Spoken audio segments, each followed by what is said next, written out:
buenas tardes, bienvenidos a una nueva edición de su programa Societatis del Seminario de Sociología General y Jurídica de la Facultad de Derecho de la Universidad Nacional Autónoma de México.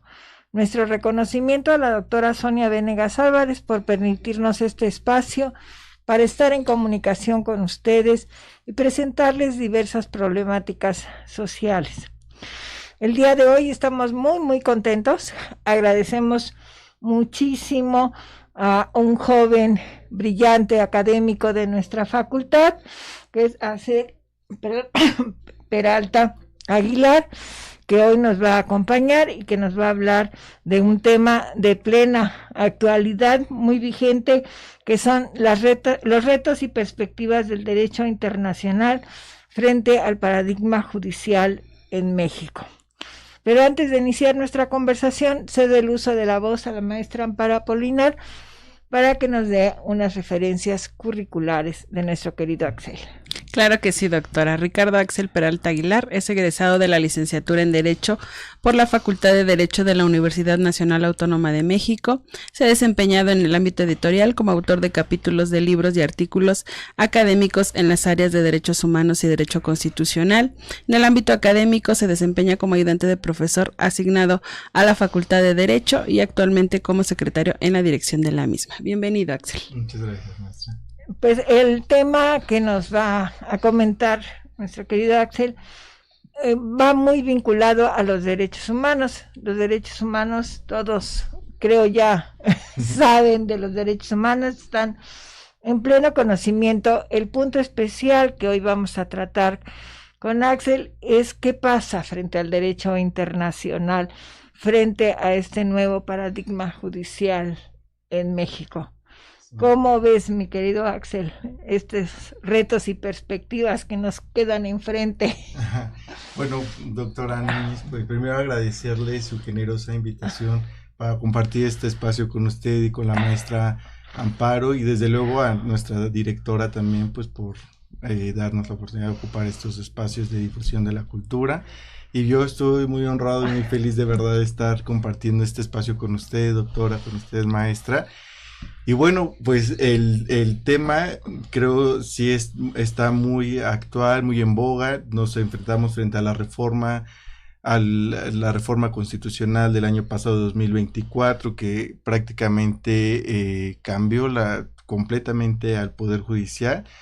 Y pues, ¿cuáles son los retos que nos plantean esa reforma frente al paradigma de los derechos humanos y en particular del derecho internacional de los derechos humanos? Pues son varios, porque en principio pues yo creo que podríamos identificar pues varias vertientes, ¿no? Porque este tema tiene pues como varias aristas. Entonces creo que hasta todavía actualmente o algo, pues veíamos que teníamos un sistema jurídico robusto, teníamos varias normas en los tratados internacionales, la Constitución, leyes nacionales, etcétera, en materia de protección de derechos humanos, y parecía que íbamos hacia buen puerto, ¿no? Parecía que todo iba marchando, que íbamos a lograr, íbamos como a buen puerto, ¿no? La reforma paradigmática de 2011 en materia de derechos humanos, importantísima porque incorpora a los tratados internacionales a la Constitución, les da rango constitucional. Y pues, ¿cuáles son los retos que nos presentan esta paradigmática reforma de 2024 frente a esta panorama que ya veníamos teniendo? Que es, pues primero, se está perdiendo la profesionalización que ya tenían los juzgadores en el país. Y entonces, ubicamos que estas personas juzgadoras que ya fueron removidas el 1 de septiembre, bueno, que el 1 de septiembre asumieron las nuevas, eran personas pues que ya traían carrera judicial, que ya tenían concursos de oposición, que usted sabe que tuvieron que haber acreditado que conocían de estándares en materia de derechos humanos nacionales e internacionales, que conocían la ley, que conocían este tema de el control de la constitucionalidad, de la convencionalidad, etcétera. Y pues ahorita estamos viendo yo cuál vislumbro que es uno de los principales retos, doctora, que a estas nuevas personas juzgadoras que ahora pues están sacando cursos de profesionalización express de 5 días para que puedan asumir el papel, pues cuál es el reto verdaderamente, doctora, que sepan al momento en el que se les esté presentando un asunto en el que están involucrados, pues, o sea, la vida de las, no, o sea, es que un asunto está involucrada la libertad, la vida, el patrimonio de las personas o algo, y que frente a ese panorama, pues sepan cómo aplicar estos estándares que ya ya se habían construido a nivel nacional por parte de la Suprema Corte, por parte de los órganos jurisdiccionales, y estos estándares interamericanos de derechos humanos que conformaban, pues, o que conforman todo este bloque de derechos humanos. Y el reto es que estas nuevas personas juzgadoras, pues sepan cómo cómo funciona y cómo tendrían que estar aplicando ellos todos estos conceptos abstractos y complejos a un caso en concreto. Y pues realmente sí es ese, yo creo que es ese el principal reto que tienen ahora las personas juzgadoras, que tienen que hacer una capacitación no solo express. No, es que son, o sea, en 5 días, o sea, se queda uno con, lo voy a decir familiarmente, ¿no? Con el ojo cúbico, o sea, no puedes, yo creo que nunca se entendió o no lo quisieron presentar de esta manera, la importancia de la carrera judicial. O sea, no somos o no era lo mismo un poder ejecutivo que un poder legislativo. El poder judicial primero necesita independencia, sí, y segundo, formación. Sí. Y precisamente era carrera judicial porque las personas iniciaban, muchos de ellos siendo estudiantes de nuestra facultad, y precisamente iban avanzando, presentando sus exámenes, especializándose y todo. Y ahorita nos dicen, les vamos a dar un curso de 5 días. Hemos leído, esto está saliendo en las noticias, que hay algunos que ni saben dónde van a estar adscritos. Las materias son muy diferentes unas de otras, ¿no? La importancia de los asuntos. Entonces sí se queda uno sorprendido, y con el respeto que me merecen las personas que obtuvieron estos sitios, pues creo que se necesita experiencia y no es fácil ver un expediente, analizar un expediente, y sobre todo lo que estás diciendo, tienen que conocer no solamente la legislación nacional, sino la legislación internacional, en especial sobre los derechos humanos. Entonces cuando te dicen, les vamos a dar 5 días, o sea, claro, comentamos, ¿no? O sea, nos quedamos, sí. Yo creo que gran parte de los integrantes de nuestra comunidad de la Facultad de Derecho, pues nos quedamos impávidos, ¿no? Sí. O sea, ¿qué vamos a hacer ahora? Claro, sobre todo en la preparación, como dicen, ¿no? Si apenas con 5 años nosotros y decimos que estamos, bueno, en la experiencia, ¿no? Que dicen los chicos, parece que no sé nada. Ahora imagínense en 5 días, ¿no? Y sobre todo, como bien decía Axel, son cuestiones fundamentales, es el patrimonio, la libertad de una persona la que está en juego, ¿no? Y que yo no creo que en 5 días, pues tú puedas decidir justamente, ¿no? Y aquí hubo dos conceptos que mencionaste, que es el control de la constitucionalidad y el de la convencionalidad. ¿A qué se referirían estos dos, Axel, para nuestro auditorio, que mayormente es de primer semestre, entonces están empapando justamente de estos términos? Sí, mire, yo entiendo al control de convencionalidad como esta confrontación que vamos a hacer de un acto o una norma contra la norma constitucional, contra el texto constitucional. Entonces tenemos un acto de alguna autoridad del Estado, o tenemos una norma que emanó del Congreso de la Unión, una ley, y entonces tenemos esta ley de la cual cuestionamos la constitucionalidad. Entonces lo que hace el juez constitucional, es que va a confrontar esta norma, este acto del que se está cuestionando su constitucionalidad, con el texto constitucional, y va a verificar si efectivamente es acorde con este parámetro que está fijando nuestra Constitución, y ya no solo la Constitución, también los tratados internacionales de los que el Estado mexicano es parte. que hablando del control de convencionalidad es lo mismo, es que nosotros verifiquemos que los actos o normas que emanan de aquí del Estado mexicano sean acordes en principio con la Convención Interamericana sobre Derechos Humanos y después pues con todas las normas y con todo el corpus juris interamericano, que es la jurisprudencia de la Corte Interamericana, las opiniones consultivas, los demás tratados internacionales en materia de derechos humanos. Y entonces, y ese es el reto, ¿está de acuerdo, doctora? Porque tendrían que tener un bagaje muy amplio y regresando nada más al tema de retos, ese es uno de los principales retos, pero pues no nada más eso. Y yo identificaría en dos vertientes los retos que por una parte enfrentamos, que se ve en el panorama internacional, que estos retrocesos democráticos no es una cuestión que solo está ocurriendo en México, es una cuestión que está ocurriendo en muchas partes del mundo y que no es un tema ni siquiera de izquierdas o de derechas, porque se supone que nosotros estamos en un gobierno de izquierda, ¿verdad? Y el gobierno de izquierda ya eliminó un poder del Estado, ya aprobó una reforma constitucional para militarizar al país y vemos que estos retrocesos democráticos entonces no son solo aquí en México, vemos en el caso de El Salvador, que son un gobierno de derecha, de Javier Milei en Argentina, Donald Trump en Estados Unidos, vemos en Europa también que ya hay en los gobiernos varios partidos de derecha y de izquierda, como el caso mexicano, que pues vamos hacia un retroceso democrático, un debilitamiento de las instituciones y que lamentablemente este debilitamiento de las instituciones, esta invasión entre los poderes,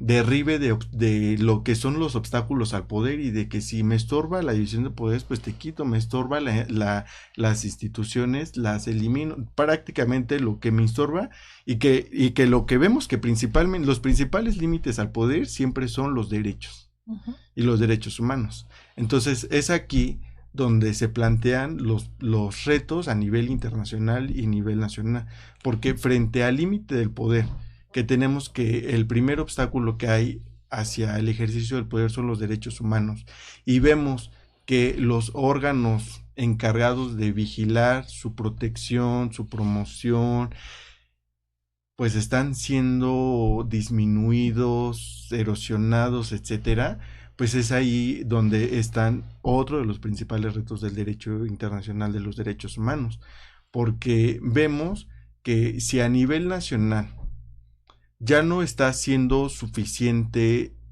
el papel o digamos los mecanismos que a nivel nacional teníamos al alcance para hacer frente a estas acciones autoritarias y de abuso de poder, pues ¿qué es lo que nos queda? Recurrir, o ya como yo lo empiezo a ver, que acudamos a instancias internacionales en las que podamos hacer efectivas y podamos hacer mención de esta situación que está pasando a nivel nacional, porque ya cuando la presión social y mediática, que ha sido mucha, no es suficiente, pues y de verdad que no nos queda a nosotros aquí desde la academia, desde muchos lados, que seguir presionando porque no podemos nada más ver que nuestros derechos van para atrás, que la sociedad, la institucional, todo está yendo hacia atrás y no estemos haciendo nada frente a eso.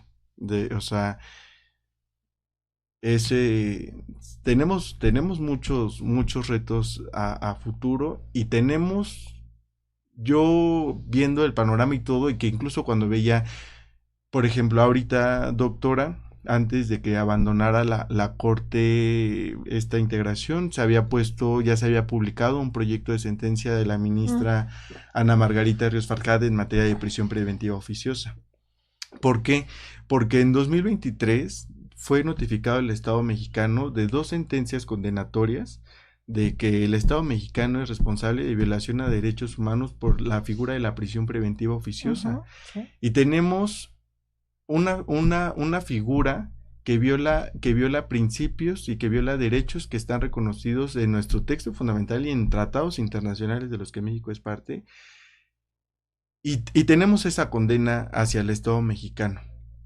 ¿Y cuál es otra, hablando de la capacitación de las personas juzgadoras, pero no solo de ellos, yo de verdad creo que de todas las autoridades del Estado mexicano, porque yo recuerdo perfectamente que cuando fueron notificadas esas sentencias al Estado mexicano, ahora es senador, entonces secretario de Gobernación del presidente López Obrador, que era el Adán Augusto López, criticaba y decía que quién era un tribunal internacional para venir y decirnos qué hacer, y cuestionando la legitimidad que tenía la Corte Interamericana para condenar al Estado mexicano como responsable de violaciones a derechos humanos.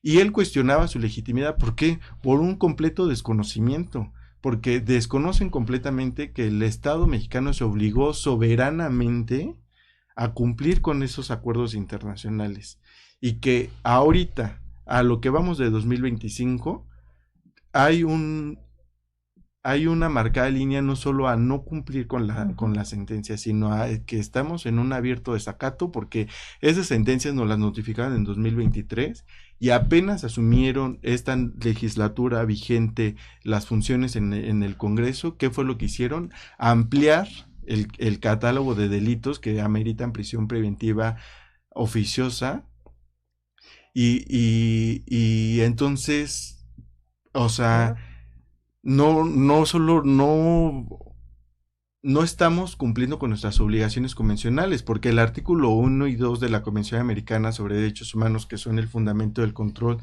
de convencionalidad, dicen que el Estado mexicano tiene la obligación de hacer las adecuaciones a su sistema jurídico interno para hacerlo acorde al texto de la Convención.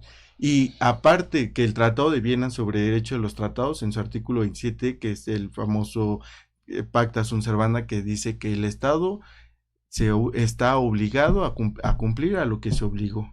Y no puede alegar justificación para no cumplir con esa obligación alegando derecho interno. O sea, no podemos decir, es nuestra Constitución y por eso me está permitido violar derechos humanos. No, tendríamos que estar haciendo las adecuaciones a nuestro sistema jurídico interno para hacerlo acorde a estos compromisos internacionales a los que ya estaba el Estado mexicano es parte. Y ese es otro de los retos, hablando ahorita de retos y perspectivas del derecho internacional de los derechos humanos, es que ya en el ámbito internacional, creo que la región tendríamos que los países o algo, porque nos estamos dando cuenta que estamos teniendo problemas comunes.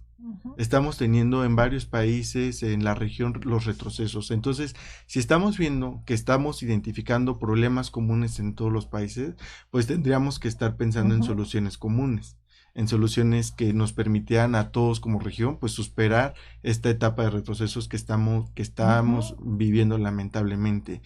¿Y cuál es esa vía? Pues la cooperación internacional, ¿no? Y entonces se me está yendo mi idea, pero justo hacer un frente conjunto para superar estos retrocesos que estamos teniendo, y aquí en el caso particular de México, donde el control de convencionalidad es obligatorio no solo para las autoridades judiciales, sino para todos, pero tenemos un nuevo poder judicial inexperto y que está en duda. Uno de los pilares fundamentales de los poderes judiciales del mundo, que es la independencia judicial, es que es brutal, de verdad es brutal, porque justo estábamos viendo cuando en 2023 que notificaron estas sentencias, veíamos al que entonces era secretario de Gobernación, hoy senador de la República, cuestionando la legitimidad de la Corte para habernos sentenciado al Estado mexicano. Y vemos que estos grupos cupulares de partidos políticos fueron quienes impulsaron esta elección, y que ¿por qué? O sea, creo que hablamos con causa cuando cuestionamos la independencia de estos jueces, porque pues sabemos de toda esta operación del Estado que hicieron para poner pues a estos perfiles que están. Uh-huh. Y entonces todo el mundo sabe que ahora que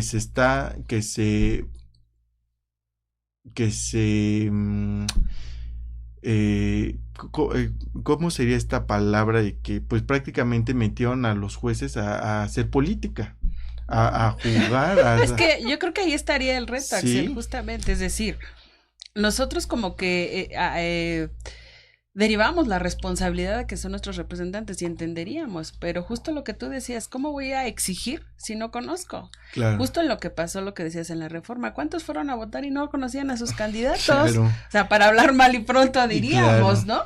Entonces, ¿cómo voy a exigir si yo mismo, pues digo, cuando justo estaba en discusión, ¿no? Uh-huh. La reforma, y le preguntaban a los diputados, ¿no? ¿Por qué usted votó a favor?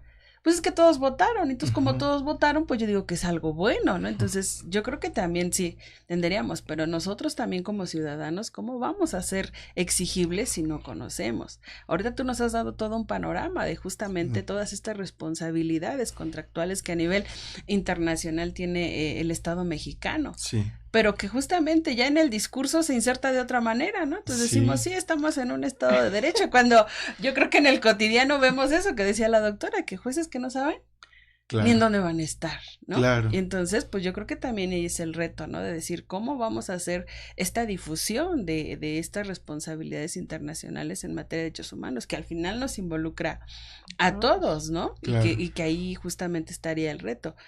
Si tú ves todos estos medios de difusión, pues hablan de un país que en derechos humanos está en excelentes condiciones, ¿no? Sí. Lo que decían de esta parte del sector de salud, ¿no? Tenemos un sistema de salud mejor que el de Dinamarca. Ay, pues chispas, porque muchos... La realidad es... Yo le digo a los alumnos, digo, yo no concibo que en los sistemas de seguridad haya una clasificación de las urgencias médicas, ¿no? Entonces, hasta en semáforo, ¿no? Si vas en verde, si vas en amarillo, o si vas en rojo, ¿no? Digo, cuando se supone, ¿verdad? Si hablamos de este contexto, que realmente los derechos humanos se llevan a la práctica, pues yo requiero una atención y me van a dar claro. una atención, ¿no? Entonces, cuando ya lo trasladamos a esta función judicial, pues justamente el panorama es ese, ¿no? ¿Cómo le voy a exigir a un juez si tampoco conozco cuál es la función, claro. ¿no? Cuál es el papel y sobre todo en este marco de derecho internacional, ¿no? Porque son cosas que no se difunden, ¿no? Claro. O sea, si nos vemos en el discurso cotidiano, pues son cosas, y justo lo que tú pusiste en la mesa, ¿no? Ahí está el reto. Es decir, hay que hacer exigible, pero eso implica que tenemos que conocer, ¿no? Claro. No, y lo que pasa es que la publicidad bueno, me voy a quedar en publicidad, para no decir más. Sí, porque lo que se vendió es que esto lo volvemos democrático porque ustedes van a votar, ¿no? Si cuando son senadores y diputados, por no decir el presidente, que a lo mejor lo conocen, pero diputados y senadores, la realidad es que la población no conocemos quiénes son. Vemos ahí un gasto infame de espectaculares, de fotos y de eso, pero en realidad... Yo en lo particular, para no hablar de terceras personas, ¿no? Sí. Desde, bueno, yo soy la más antigua de aquí, de hace 800 años, claro, no voy y nada, pero no sé quién es el diputado, no sé quién es el senador, ¿no? Nunca se aparece.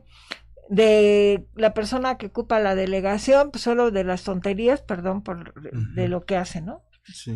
La casa de usted estaba frente a un parque precioso, que Amparo era testigo. Se han puesto a construir en el parque, ya no hay parque, porque ya hay de todo, menos posibilidad. Había un escenario donde se usaba mucho para la época de que a Amparo le consta, estas fiestas de la primavera y todo, y había festival el Día de las Madres, había eventos. No, pues ya se construyeron ahí un montón de cosas, y ya el parque ya no puede ser usado. Con estos vientos y estas lluvias ya se han caído 4 o 5 árboles del parque, ¿no? Entonces dices, si algo que se supone me debe interesar, o a los sujetos, porque además hubo una campaña, bueno, ustedes son muy jóvenes, ¿no? Que decía, conoce a tu senador o a tu diputado. Ya estamos mal ahí. El diputado o el senador es el que me tiene que conocer a mí, porque yo soy el que voy a votar, soy el ciudadano, no que conoce tanto diputado, pues no me interesa. Usted es el que debe estar interesado en mis necesidades, en nuestras demandas, claro, ¿no? Y no justificarlo, ¿no? Porque pues ahí tenemos la tristeza del maratón, que seguramente ustedes vieron, que personas en sillas de ruedas tienen un accidente y dicen, no, es que había un borde.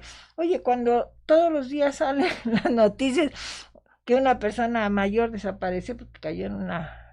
Entonces dices, no puede ser esto, porque pues viven en el mundo feliz, ¿no?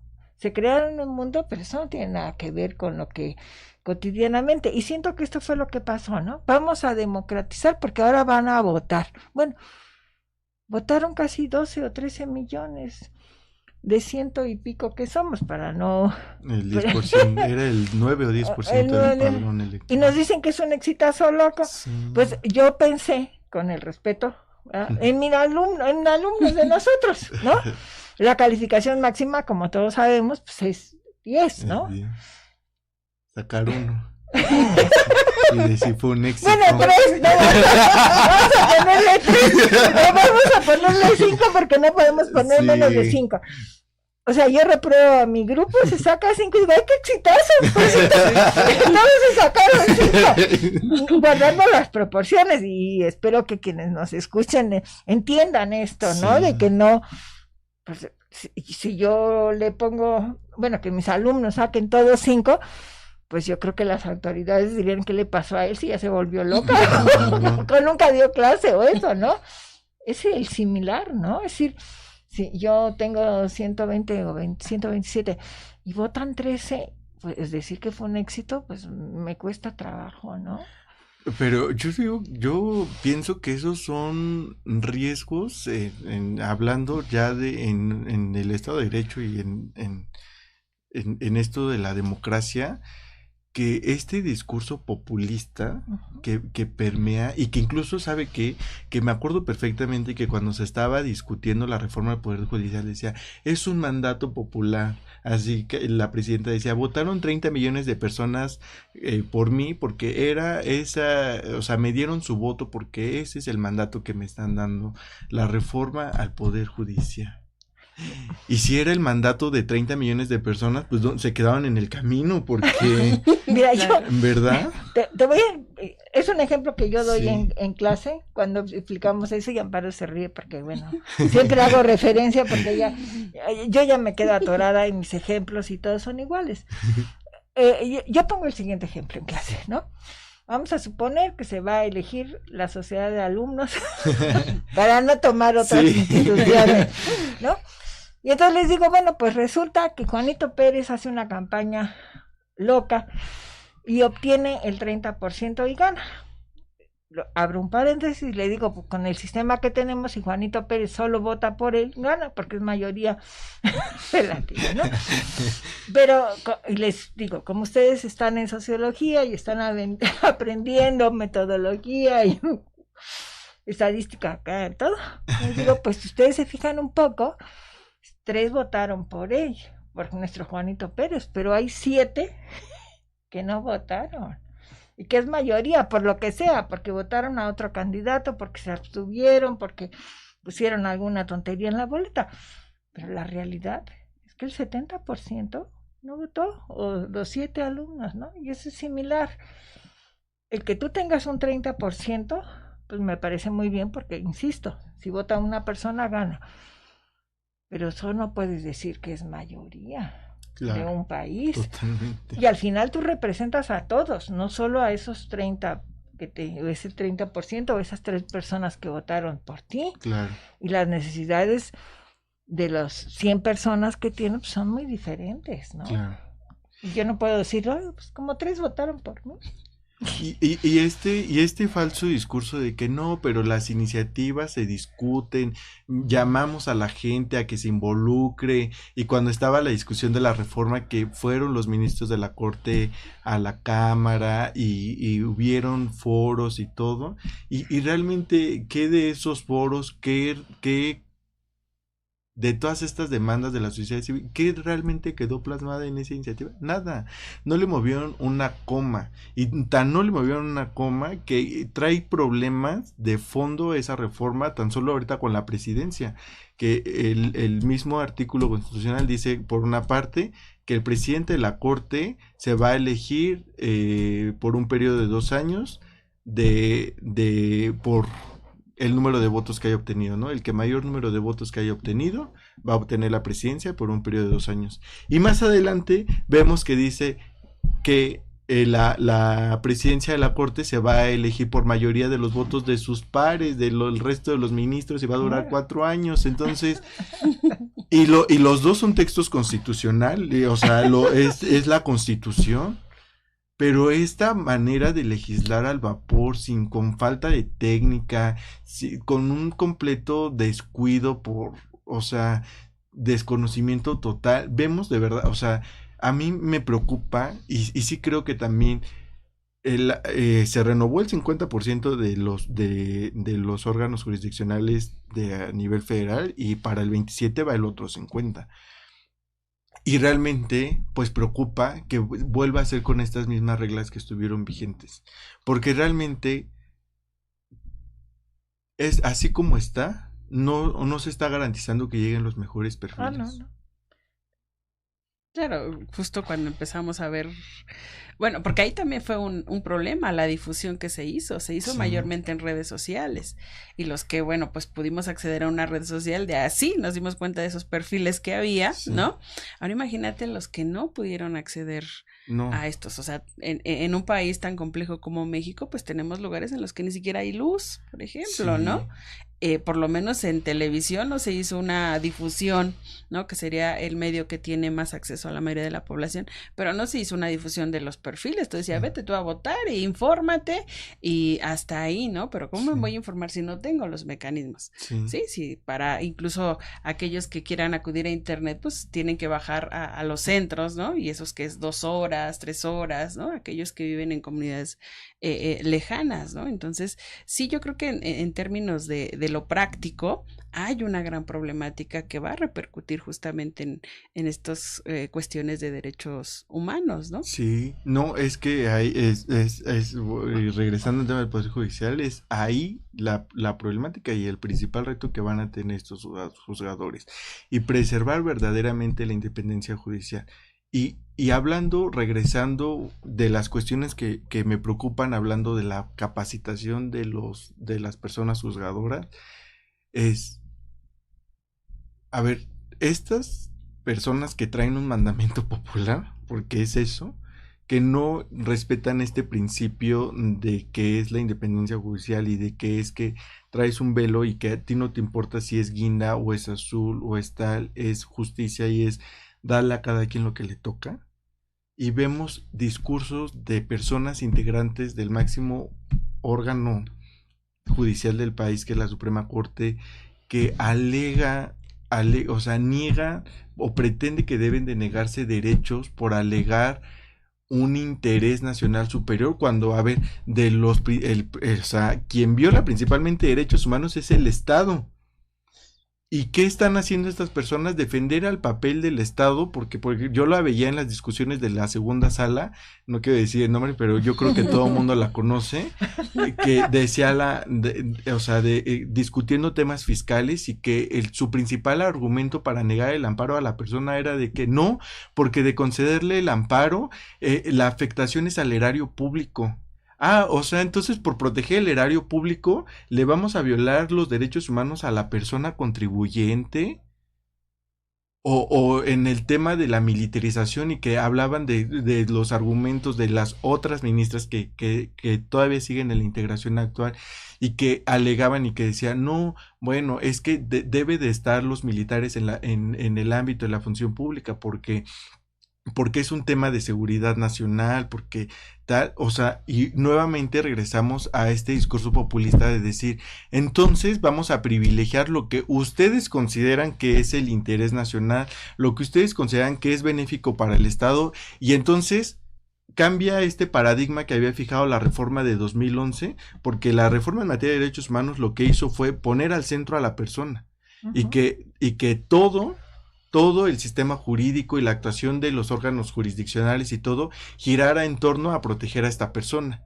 ¿Y qué es lo que están haciendo? ¿Qué es lo que están dejando ver con estas discusiones que ya las habíamos escuchado?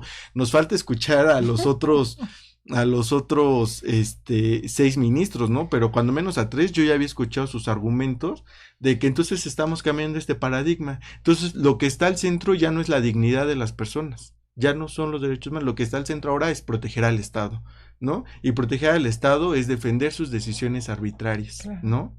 Y entonces eso es preocupante, eso es muy, muy preocupante porque eso es, ya no, o sea, tan solo ¿con qué criterio llegan a esa justificación cuando la norma es clara, cuando tenemos precedentes hay jurisprudencia de la Suprema Corte ya fijada anteriormente, tenemos criterios internacionales, las mismas leyes, y no, como ellos son la voz de qué dice la Constitución, pues entonces ellos piensan que la Constitución ahora es proteger al Estado, proteger las decisiones del Estado, y pasan a un segundo plano los derechos de las personas.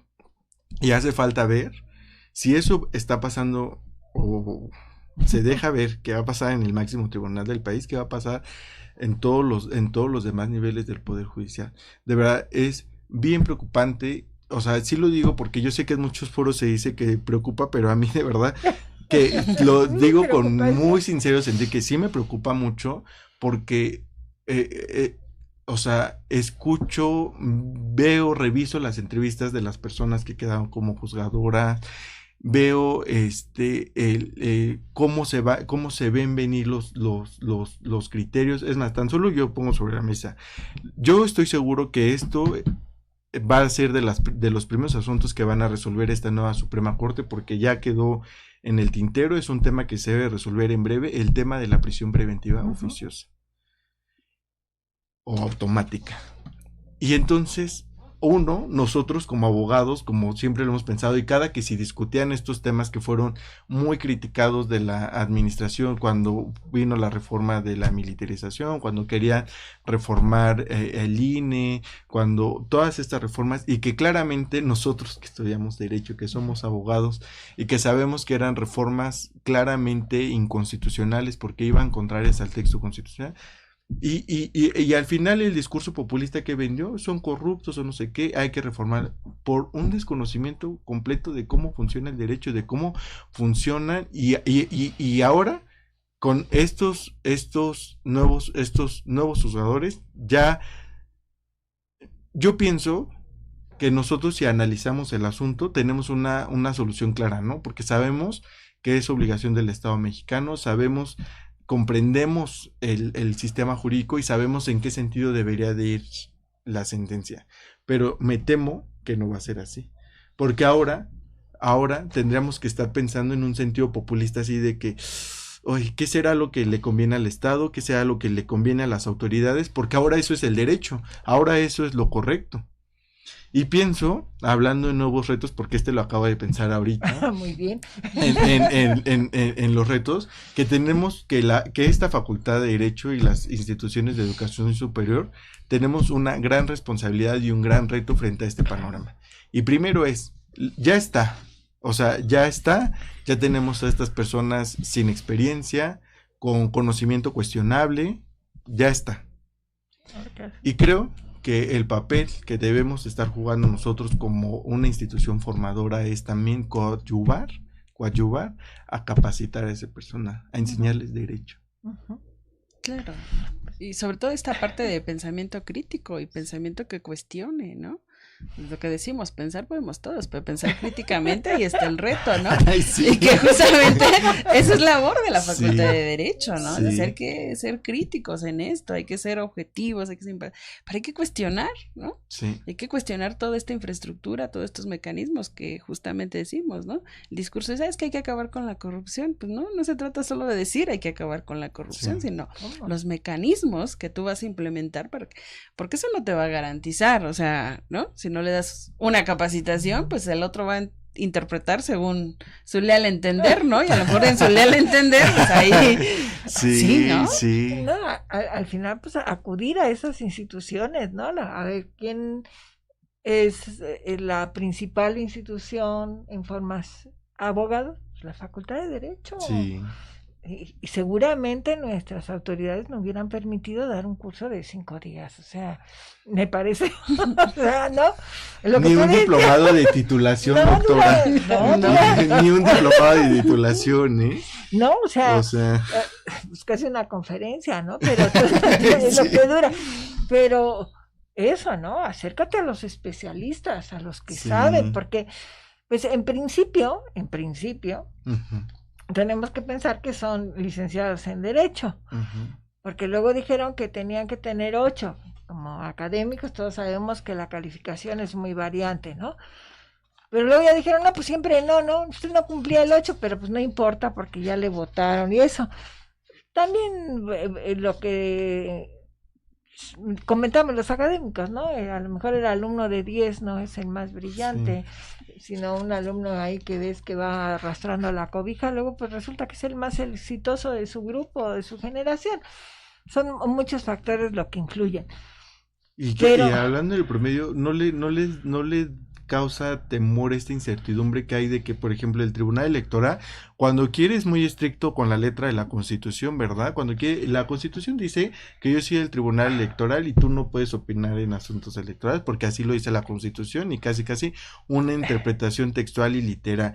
Y hasta los legisladores ahora que hacen su reforma, ya ve que ponen ahora ya sus cláusulas de interpretación que dice, y queda prohibida hacer una interpretación que pretenda hacer nugatorios los términos de esta reforma, ¿no? Pero por otro lado, y uno pensará, bueno, pues ya cuando menos tenemos certeza de que se tiene que aplicar eso en su literalidad.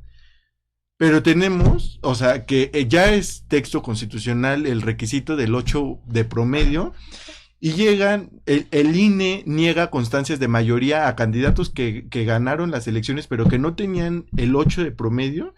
¿Y qué hace el Tribunal Electoral? Revoca la decisión del INE y dice, pues no, les otorgas la constancia aunque no tengan el 8. Entonces ahí no se aplica la literalidad, ahí sí no podemos interpretar para hacer nugatorio los términos de la reforma, ¿verdad? Ahí sí podemos interpretar de manera diferente. No, es que... Sí, o sea, unas contradicciones. No, es decir, yo creo que precisamente tenemos una sensación de que no damos crédito, ¿no? Lo que está pasando, porque yo le preguntaba a maestros de constitucional, ¿y ahora qué haces? Sí, estoy en inquietud, ¿no? Porque nuestra materia, pues, que no la comprenden y no la quieren mucho, pero bueno, precisamente nosotros lo que tenemos que enseñarles es, fíjense, esa es la realidad, esa es su sociedad, así va a estar. Yo me pregunto, es en serio, se los preguntaba a maestros, o sea, ¿cómo le enseñas a un alumno? Esto es lo que dice la Constitución, pero ahora están haciendo esto. Y ahora esto es lo válido, ¿no? Claro. Pues van a decir, a ver, o el maestro está soñando, ¿no? No tenemos que volver a la realidad, porque, y además yo les digo, ¿no? Desde el primer día, pues en sociología vamos a ver el derecho real, lo que se sucede, ¿no? No, ¿cuál es la aplicación real, el cumplimiento real? Y tú me vas a permitir porque siempre pongo este ejemplo y me gusta mucho, pero siempre se ríe. Yo les digo, mira, esto es muy obvio. Digo, porque todos llegan con la idea de que van a cambiar el derecho, la justicia y todo lo que nos pasa a todos los que hemos empezado en este sentido. No queremos acabar con la injusticia del planeta. Y yo les digo, miren, yo les voy a dar un ejemplo muy claro, que es, tú como seguramente sabes que frente a la facultad hay unos pasos de cebra, ¿no? Donde hay un semáforo, ¿no? Tanto hacia donde vienes de Avenida Universidad como donde está la parada del Pumabús. Les digo, nada más por curiosidad, pónganse un minuto a ver cuántos alumnos y maestros de nuestra facultad respetamos eso. Vemos que no viene un coche y corremos, ¿no? O si viene aún cerca, más lejecitos, pues me da tiempo. Le digo, ustedes dirán que ociosa y la maestra que molesta con eso. Le digo, eso es lo que pasa con el derecho. Todos pensamos que a nadie le afecta y nos afecta a todos, ¿no? Entonces yo les pido que respeten. Bueno, si me ven cerca, lo respetan. Si no, estoy segura que no. Es un ejemplo burdo, pero eso es lo que pasa, ¿no? O sea, ¿de qué hablamos del derecho si no estoy dispuesta a cumplir, ¿no? Y no de que, pues, si me gusta hoy verde, pues el derecho es verde, si mañana me gusta amarillo, pues mañana es amarillo, Claro, lo que estás diciendo, mi querido Axel, ¿no? Claro. La norma señala esto, establece, ordena esto. Está bien que el derecho necesita y debe ser interpretado, pero no a gusto de cada quien, ¿no? Hay total incertidumbre jurídica. ¿Qué pasa con el Estado de Derecho? O sea, y ¿a poco no es un tema bien interesante ahorita que usted decía este tema de la sociedad y cómo entiende el derecho?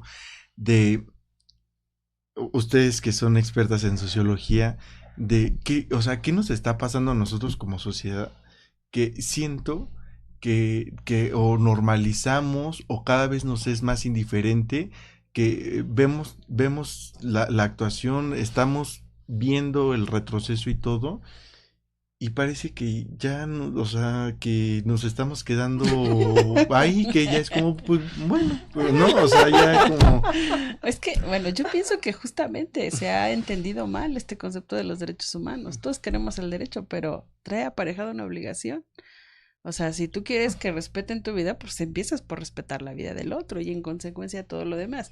Me recuerdo mucho cuando empezó justamente esta reforma y entonces en la primaria a los niños les dieron su listita de derechos, entonces llegaron a sus casas, aquí están mis derechos. ¿Cuántos cuestionan? A ver, dale la vuelta, ¿cuáles son tus obligaciones? Claro. ¿No? Entonces, mientras no generemos este panorama de internalizar esta idea de que frente a un derecho tengo una obligación, pues va a pasar, pienso, mi querido Axel, como dice la doctora, esto, ¿no? Sí. Que va a decir, tengo derecho, claro, por supuesto, pero también tienes una obligación, ¿no? Claro. Y tienes que cumplirlas a la par, ¿no? Si no, pues yo creo que no va a funcionar, que eso es lo que justamente en este cuestionamiento que hacías de países democráticos, claro, tendrán todos sus errores, pero una de las cuestiones es que internalizan esta idea de que derechos humanos no solo los tiene que respetar el Estado, sino claro. En consecuencia todos los demás, ¿no?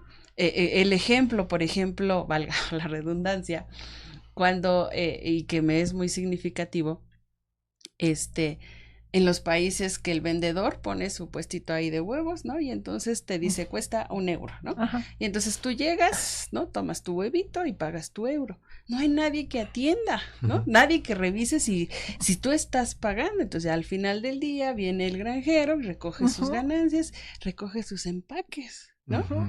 Entonces, ¿por qué? Porque decía, si yo me robo el huevo, no pago, pues estoy obligando a que ese granjero, ¿verdad? Contrate una persona que lo esté vigilando y que entonces le tenga que pagar un salario. Claro, entonces a mí el huevo me va a salir más caro, claro. ¿No? Porque tiene que aumentar ese precio para subsanar, para sufragar el salario del trabajador y su ganancia, ¿no? Entonces, pienso que igual, ¿no? O sea, guardando las proporciones, ¿no?